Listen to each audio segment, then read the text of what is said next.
Esta semana tuve la oportunidad de compartir en audiencia con el colega Jaime Ramírez, a quien pues pedí autorización para utilizar su nombre, y fue una audiencia de imposición de medidas del régimen de excepción. Yo soy del criterio que en esta audiencia, que es la primera, no se deben gastar los cartuchos documentales, tratar de presentar una cantidad de arraigos, porque en la mayoría, por no decir en todas, se han convertido en audiencias de mero trámite.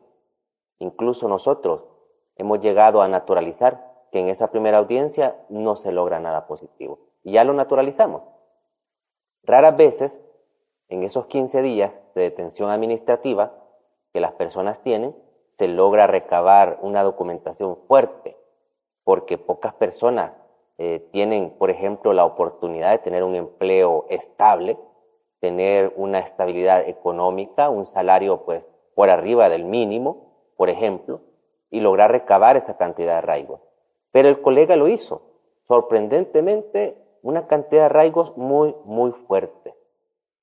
Y en la medida que los iba presentando, bueno, primero el juez lo interrumpió, porque le precisaba más terminar la audiencia en tiempo récord, porque ya se acercaba la hora que iban a ir a almorzar, que el colega continuara presentándolos, y le pidió que se los pasara al fiscal para que él los revisara, que no los fuese presentando uno por uno.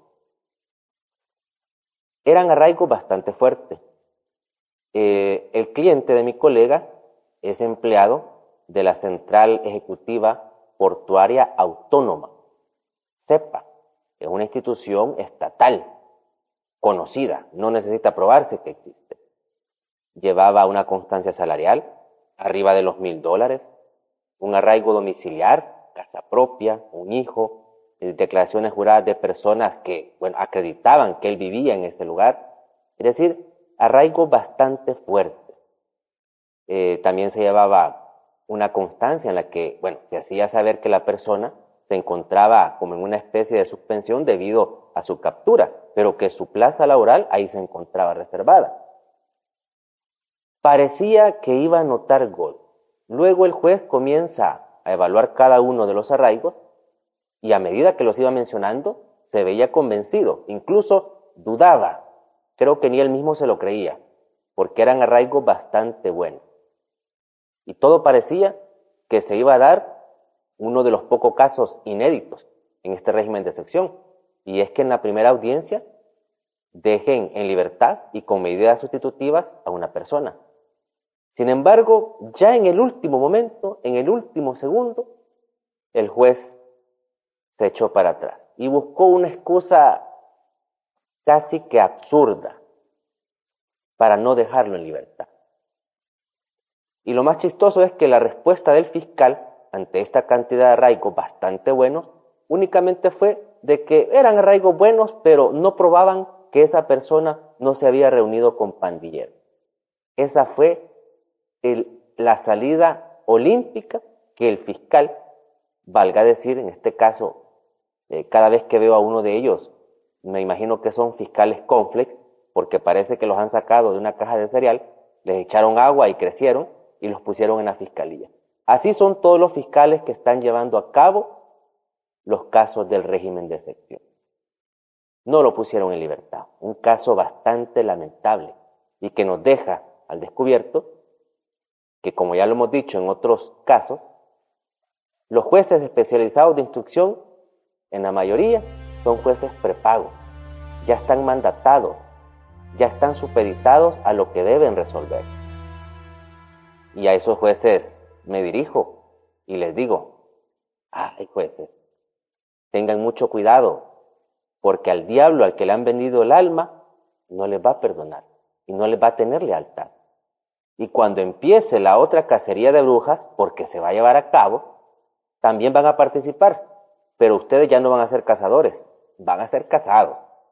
Guarden este video, porque va a llegar el momento. Es lamentable el ejercicio que se está llevando a cabo, ejercicio jurídico, en las audiencias, en los juzgados especializados de instrucción. Son ejercicios burdos, absurdos y chabacanes. Los jueces tratan de justificar Por ejemplo, escuché uno de ellos decir, bueno, y hago esta voz porque así habla él. Ver esta cantidad de abogados me deja una buena sensación de que se está respetando el debido proceso. Momento, el hecho que en una audiencia estemos hasta 10, 15 abogados no significa que se respete el debido proceso. 10 o 15 abogados argumentando por nuestros clientes. Un fiscalito conflict que en menos de un minuto justifica su requerimiento fiscal de 20 personas. Ese no es un buen ejercicio. Es burdo, absurdo y chabacán. Pero ahí es donde nos encontramos. Grave error cometieron aquellos que cantaron victoria dándole una vara de poder absoluta a este gobierno de corte dictatorial. Y no acepto argumento en contra porque no lo hay. Y en última instancia quiero dirigirme a los familiares de las personas detenidas injustamente. Deben dejar de lado el miedo. El miedo no les va a conducir a nada y no ayudará en nada a sus familiares. ¿Qué les queda? Ya les llevaron a sus hijos, a sus hijas, a sus padres, a sus madres, a sus esposos, a sus esposas. ¿Y el miedo no les salvó? La fortaleza de este gobierno se encuentra ahí, en el miedo. Debemos perderle el miedo.